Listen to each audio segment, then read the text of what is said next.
Bonjour. Le thème que nous allons aborder est intitulé « Les organes du Parlement ». Très schématiquement, on peut dire que le Parlement comporte des organes directeurs, des organes internes de travail, et puis sont organisées les sessions comme est organisés les débats. Chaque assemblée dispose constitutionnellement d'un pouvoir d'émettre un règlement intérieur. Celui-ci s'analyse comme étant une résolution qui est votée par chaque assemblée, qui n'a pas besoin d'être modifiée chaque année ou confirmée. Le règlement est soumis à la Constitution et à la loi.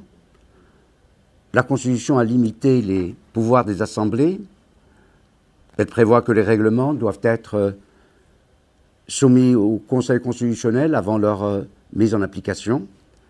Ce contrôle est logique, en ce sens que le règlement intérieur, qui aménage l'organisation et le fonctionnement des parlements, ne doit pas aller à l'encontre des dispositions constitutionnelles conformément à l'article 61. C'est ainsi que depuis 1959 en France, le Conseil constitutionnel a déclaré, et à diverses reprises, inconstitutionnel un certain nombre de dispositions de règlement de chacune des assemblées. Ce rappel au respect de la Constitution est un témoignage supplémentaire qui confirme la fin de la suprématie de la souveraineté parlementaire, comme ce fut le cas sous la Troisième et la Quatrième République. Les organes du Parlement comportent d'abord des organes directeurs. Il s'agit bien évidemment de la présidence des assemblées. Chaque assemblée élit son président au scrutin secret. Si la majorité absolue des suffrages exprimés n'est pas acquise, au terme des 2 premiers tours de scrutin, au 3e tour, la majorité relative suffit. Et en cas d'inégalité ou d'égalité des suffrages, le plus âgé est élu. Le président de l'Assemblée nationale, par exemple, est élu pour la durée de la législature, depuis 1958. Auparavant, il était élu tous les ans. Celui du Sénat est élu après chaque nouvellement triennal de l'Assemblée. Le président dirige les travaux de l'Assemblée, et notamment les débats les plus importants, ce qui demande à la fois une certaine autorité, une impartialité, et en principe, le président ne participe pas au vote. Il est responsable de la sécurité intérieure et extérieure des assemblées, et à ce titre, il peut requérir directement la force armée. Par ailleurs, il exerce aussi de nombreuses attributions constitutionnelles. Ainsi, il émet un avis sur la dissolution de l'Assemblée nationale ou la mise en œuvre de l'article 16 par le président de la République. Il nomme 3 membres du Conseil constitutionnel, article 56 de la Constitution, et il peut aussi saisir ce dernier d'une loi, articles 41 et 61, ou d'un traité, article 54. Le président du Sénat assure, quant à lui, l'intérim de la présidence de la République. Depuis 1993, chaque président nomme un membre du Conseil supérieur de la magistrature, article 65, et plusieurs lois leur ont en outre attribué un pouvoir de nomination des membres de divers organismes, Commission nationale informatique et liberté, Conseil supérieur de l'audiovisuel, l'autorité des marchés financiers, la Commission nationale contrôle des interceptions de sécurité, etc. Le second organe, c'est le bureau. Le bureau est une autorité collégiale qui comprend, par exemple, à l'Assemblée nationale, 22 membres. Outre le président, on compte 6 vice-présidents, 3 questeurs et 12 secrétaires. Le bureau du Sénat comprend, quant à lui, 8 vice-présidents, 3 questeurs et 14 secrétaires. La composition du bureau doit être la plus représentative possible de la configuration politique de l'Assemblée et de ses membres. Sont choisis par accord entre les présidents des groupes En cas de désaccord, la désignation a lieu au scrutin plurinominal majoritaire. Les attributions du Conseil sont collectives. Le bureau a tous les pouvoirs pour présider aux délibérations de l'Assemblée et pour organiser et diriger les services assistés par le secrétariat général de l'Assemblée. Il est également compétent en matière d'incompatibilité, d'immunité parlementaire et de recevabilité des propositions de loi. Il y a aussi des attributions individuelles. Le vice-président sont essentiellement, ou plutôt essentiellement pour rôle de remplacer le président dans la direction des débats lors des séances publiques. Les questeurs sont chargés de l'administration intérieure des assemblées et de la gestion du personnel et du budget. Les secrétaires interviennent lors des scrutins pour en contrôler les résultats et pour vérifier les délégations de vote.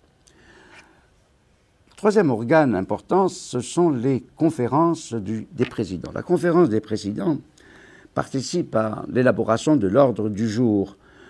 Cette institution est apparue à partir de 1911 à la Chambre des députés, se réunit chaque semaine. Elle comprend le président de l'Assemblée, les vice-présidents, les présidents des commissions permanentes et des commissions spéciales sur leur demande, les présidents des groupes politiques, le président de la commission chargée des affaires européennes et le rapporteur général de la commission des finances. Le gouvernement y est représenté par un de ses membres, secrétaire d'État ou ministre chargé des relations avec le Parlement le plus souvent. Son rôle est de déterminer l'ordre du jour de l'Assemblée, mais tant que celui-ci était fixé prioritairement par le gouvernement, elle se contentait uniquement d'entériner le programme de travail présenté par ce dernier et de fixer l'ordre du jour complémentaire prévu à l'article 48 de la Constitution, et notamment celui de la séance mensuelle réservée par priorité à un ordre du jour fixé par l'Assemblée. Depuis la loi constitutionnelle du 4 août 1995. La révision constitutionnelle de 2008 a sensiblement revalorisé son rôle en accordant aux assemblées la maîtrise de leur ordre du jour, 2 semaines de séance sur 4, article 48. Les votes au sein de la conférence sont pondérés en fonction des effectifs des groupes politiques. Les organes de travail. Il s'agit ici des commissions. Alors, les commissions jouent dans le rouage des assemblées un rôle essentiel. On peut distinguer plusieurs catégories. Les commissions législatives, elles sont chargées d'étudier les textes de loi avant leur discussion en séance et de proposer les amendements. Sous la Troisième et la Quatrième République, elles étaient devenues un instrument de contrôle politique du gouvernement. Et chaque commission permanente, il en existait à l'époque 19, sous la Quatrième République, correspondait aux attributions d'un ministère dont elle surveillait l'activité. Considérant qu'elles étaient en partie responsables de la faiblesse de l'exécutif, le Constitution de 58 a strictement encadré leur création et leur fonctionnement. L'article 43 de la Constitution prévoit la création de commissions législatives spéciales et limite à 8 le nombre de commissions permanentes. Ce nombre était fixé à 6 jusqu'à la révision de 2008. Les commissions spéciales, ce sont des commissions spécialement désignées pour l'examen d'un texte de loi particulier. Leur constitution est de droit à la demande du gouvernement et l'Assemblée peut la décider à la demande du président d'une commission permanente, du président d'un groupe ou de 30 députés. Elles sont composées d'un effectif de 70 membres à l'Assemblée nationale et de 37 au Sénat et désignées à la représentation proportionnelle des groupes. Ces commissions ont un caractère temporaire.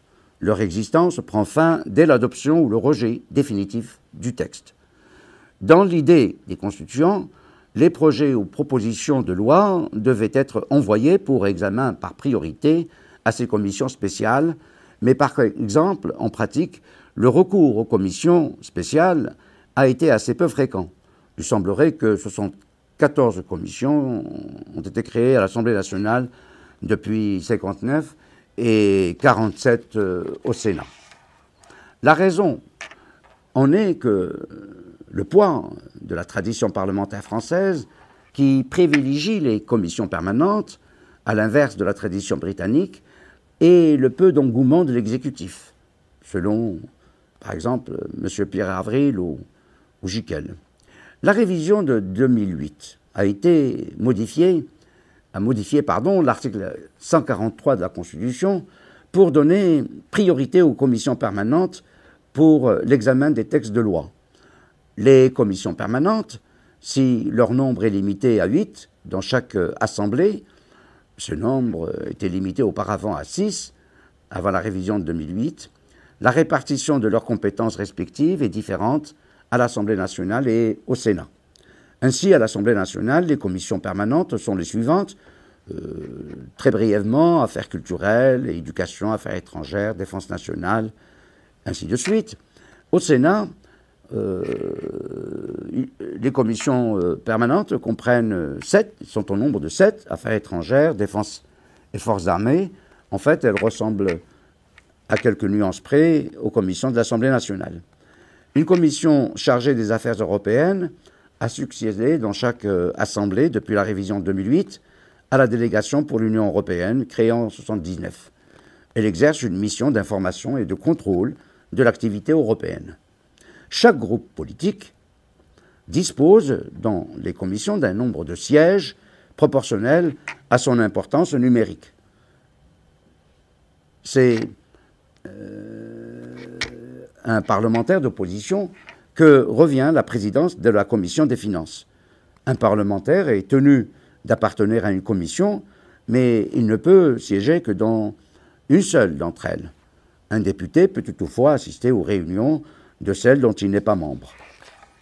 Les commissions d'enquête, prévues initialement par l'article 6 de l'ordonnance du 17 novembre 1958, elles ont été inscrites dans la Constitution de 2008 à l'article 51, alinéa 2. Et puis, nous avons aussi des commissions ad hoc. Ce sont des commissions spécialement constituées pour connaître des compétences d'individuels. La commission chargée d'examiner les propositions de résolution portant mise en accusation du président de la République devant la Haute Cour de justice, ou encore commission compétente en matière d'immunité parlementaire.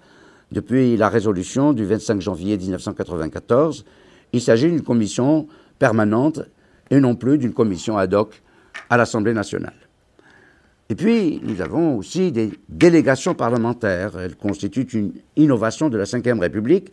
Leur création par diverses lois correspond à la volonté des parlementaires de suivre un problème particulier dans un cadre plus restreint et plus spécialisé que celui des commissions permanentes et de se doter d'une capacité d'expertise autonome par rapport au gouvernement.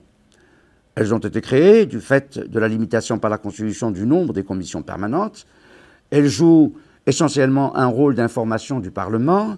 Le Conseil constitutionnel a d'ailleurs bien précisé qu'elles ne pouvaient empiéter sur les fonctions des commissions elles-mêmes, dans sa décision du 2 juillet 1982. Et puis, il y a diverses délégations.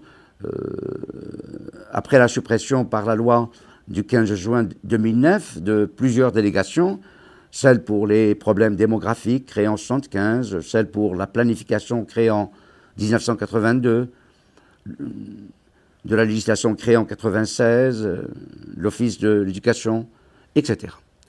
Et puis, nous arrivons aux groupes parlementaires.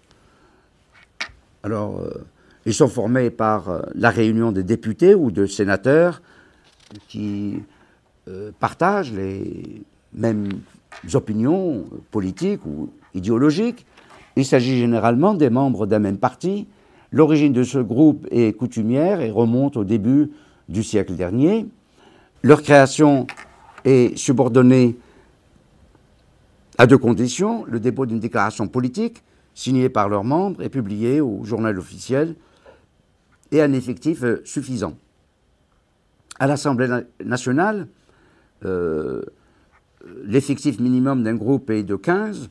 Auparavant, il était de 30, mais il a été abaissé à 20 en 1988 pour permettre le maintien du groupe communiste après les élections législatives Aujourd'hui, depuis 2009, il est fixé à 15. L'adhésion à un groupe est facultative. L'élu qui la refuse siège alors comme non inscrit. Les parlementaires qui sont proches d'un parti peuvent aussi s'apparenter à un groupe parlementaire. Ils ne comptent pas alors dans le chiffre minimum requis.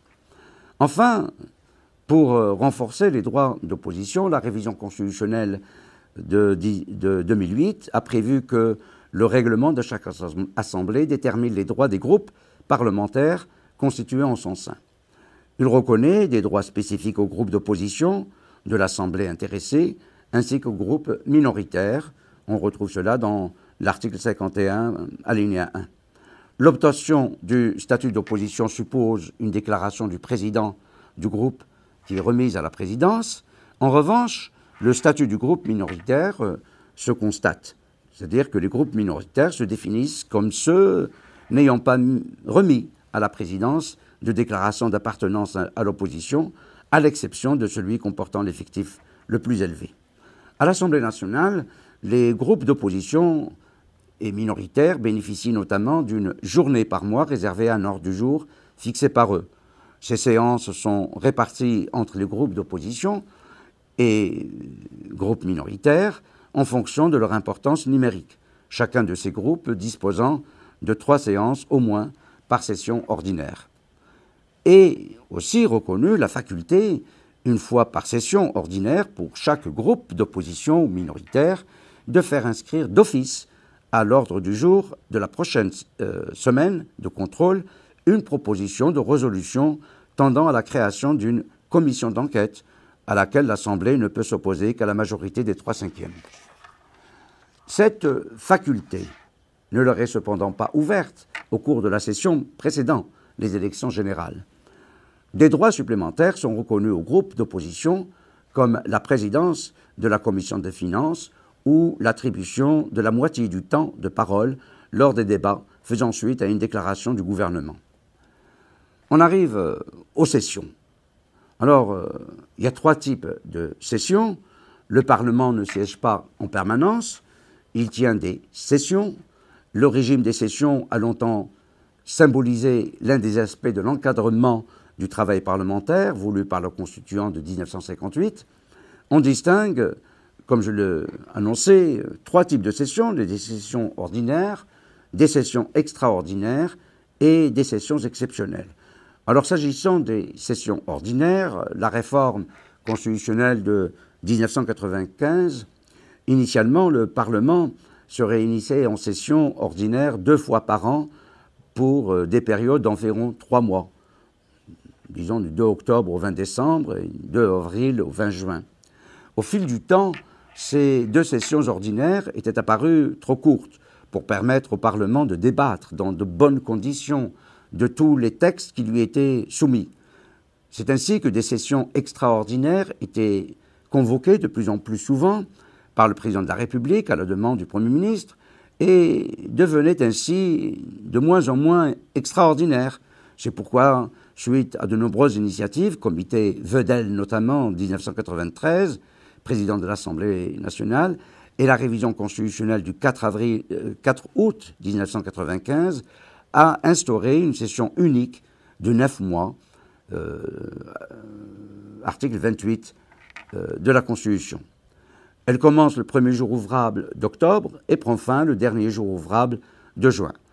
De manière originale, l'article 28, alinéa 2 de la Constitution, limite à 120 le nombre de jours de séance à l'intérieur de cette période de 9 mois, soit environ 3 jours de séance par semaine, afin de permettre aux parlementaires d'exercer leurs mandats locaux. Des séances supplémentaires peuvent être tenues soit à la demande de la majorité des membres de chaque assemblée, soit à la demande du Premier ministre, après consultation des présidents de l'assemblée concernée. Les semaines et jours de séance sont désormais fixés par les règlements des assemblées et les sessions extraordinaires sont convoquées par le président de la République. La Constitution rend assez difficile la tenue de sessions extraordinaires. L'article 29 de la Constitution prévoit en effet qu'elles sont demandées soit par le président Premier ministre, soit par la majorité des députés. La demande est adressée au président de la République, porte sur un ordre du jour déterminé. L'initiative des députés se heurte, quant à elle, à une double limitation. D'une part, les sessions convoquées à leur demande ne peuvent durer plus de 2 jours. D'autre part, ils ne peuvent demander une nouvelle session dans les délais d'1 mois qui suit la clôture de la précédente. La convocation de la session est prononcée par décret du président de la République, qui en prononce également la clôture lorsque l'ordre du jour est épuisé. En pratique,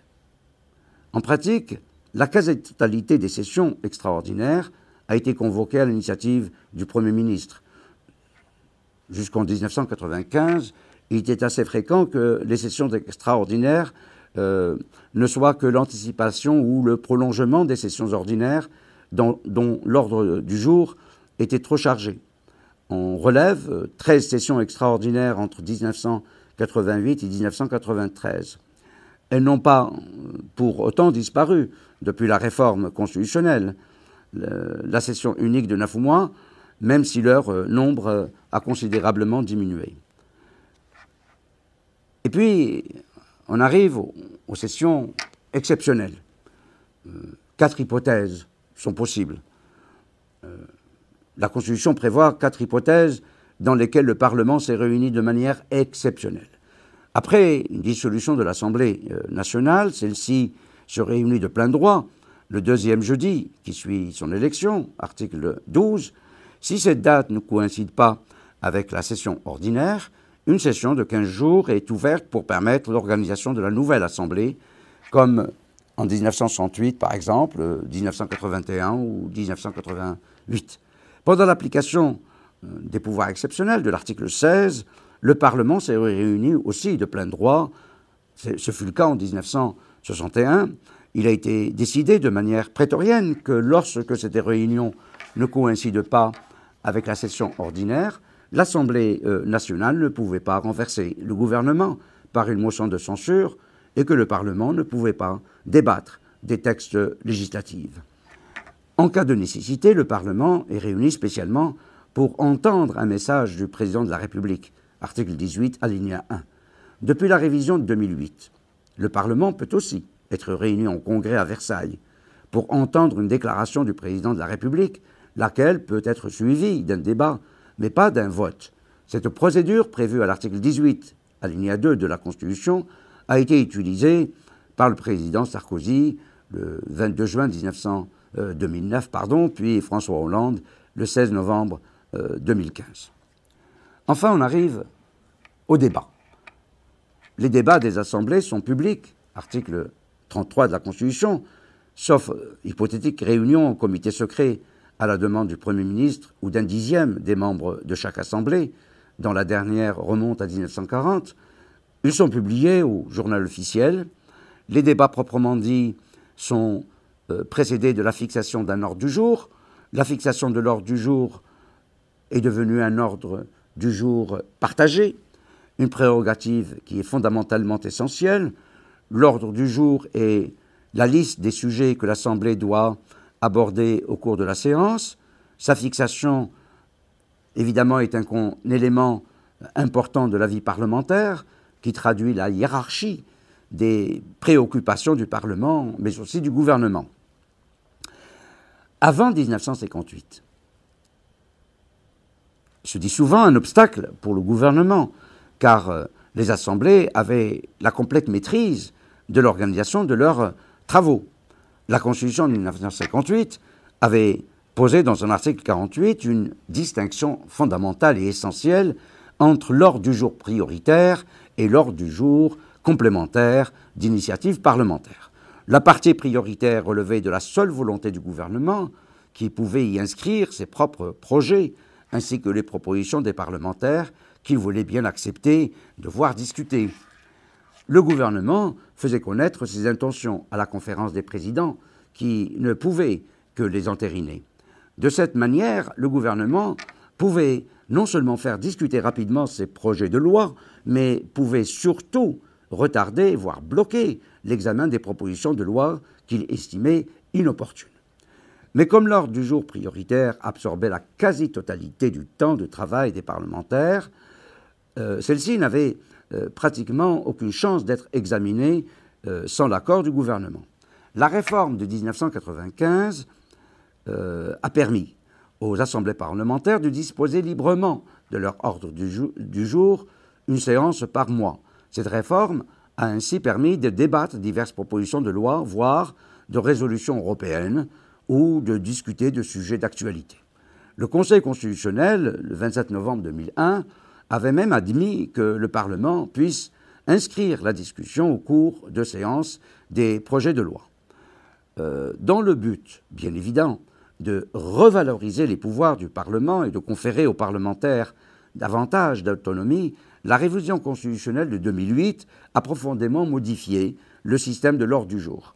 Dorénavant, l'article 48 de la Constitution prévoit un partage de l'ordre du jour entre le gouvernement et les parlementaires.